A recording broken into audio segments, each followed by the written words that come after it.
星汉灿烂电影里终于迎来了大结局，很多观众对结局意难平。不仅林不疑和陈少商和好的感情线转折的有些突兀，甚至连其中的一些小人物的结局交代的也不清不楚。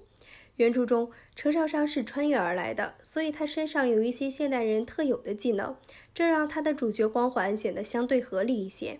电视剧中大结局，连上阵打仗10几年的程氏夫妻都要听陈少商的命令救火了，这主角光环是不是太强烈了些？尤其是在观众心心念念的大结局中，还留下了3个未解之谜。今天我就以原著中的情节来为大家解开这心中的谜团。未解之谜1：陈少商大哥程勇是谁？程勇，程氏的长子，为人正派，少年老成，长得很像程氏，性格却很像母亲萧元一。和程宋爱好行军打仗，程少公喜欢占卜，修行不同。程勇喜好诗文，所以便和叔叔程祉一样走了从文之路。薛皇后被废时，程少商曾经问家里人：“难道就没有人为皇后奋死谏言的臣子吗？”程勇分析得头头是道：“我等先是陛下的臣子，其次皇后。若是为了皇后而违逆陛下，岂是为臣之道？为了布军，为了税收，为了任何一项朝政，群臣都有可能议争。可是为了一位没见过几回的娘娘，他们不会的。娘娘，为兄告诉你，除非是像吕后一般同甘共苦过的，或者是如霍平君一样根系一处的，臣子们为废不废后而与君王争执，多是项庄舞剑意在沛公。总之，绝对不会为了皇后本人。”年纪轻轻就对朝中局势分析得如此清楚，程勇未来可期。后来他从太学毕业后，被举荐去小县做了个小官，娶了与万家交好的尹家之女尹居娥。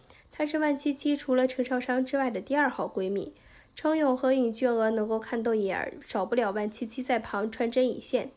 尹居娥投胎生了女儿，对比万七七嫁给程宋后一举得男，伤心的大哭了一顿。程勇只得哄她：“我们家就缺女儿，娘娘待望夫兄升官发财，哪家儿子比得过？”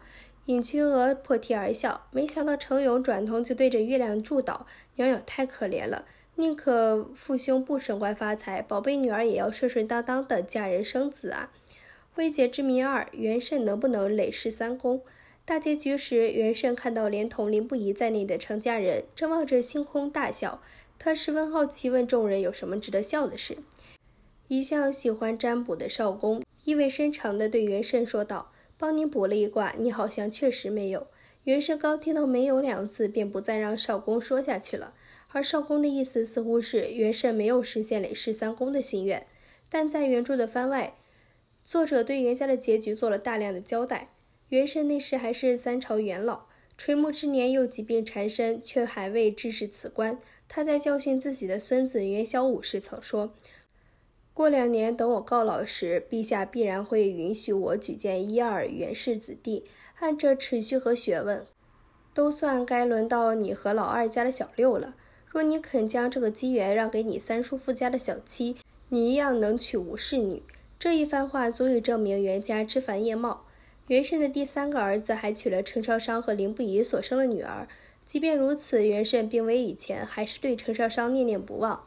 少公前去探望，曾经劝慰他：“你就好好经营你们家族的子弟仕途，该结交的结交，该笼络的笼络。愿你元氏累世3公，选和天下。”元慎虽然爱情不如意，但是在事业上却一路顺畅。果真应了那句话：“上帝给你关了一扇门，总会为你打开一扇窗。”未解之谜3：王延基是否生下孩子？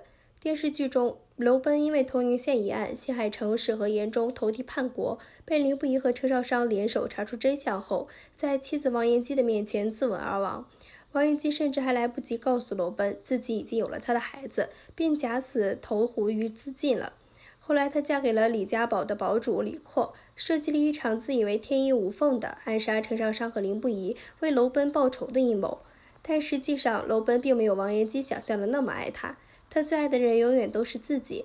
而林不疑早就看穿了刘奔，他在王延基死前戳穿了刘奔爱他的真相。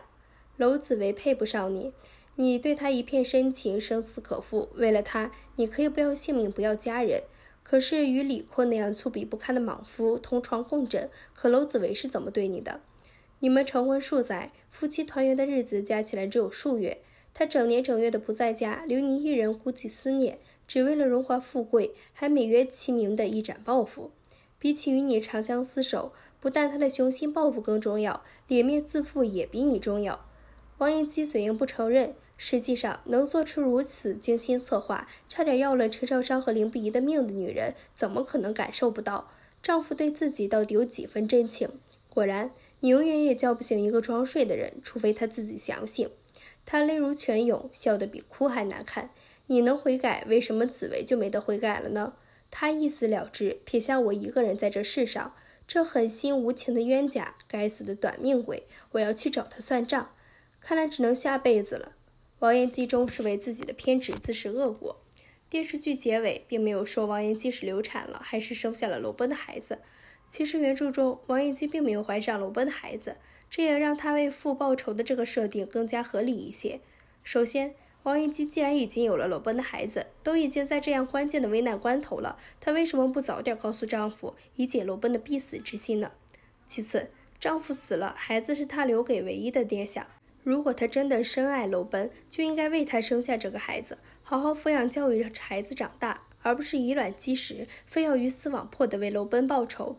从人物、剧情、转折、逻辑各个方面来看，这个大结局的确是漏洞百出了。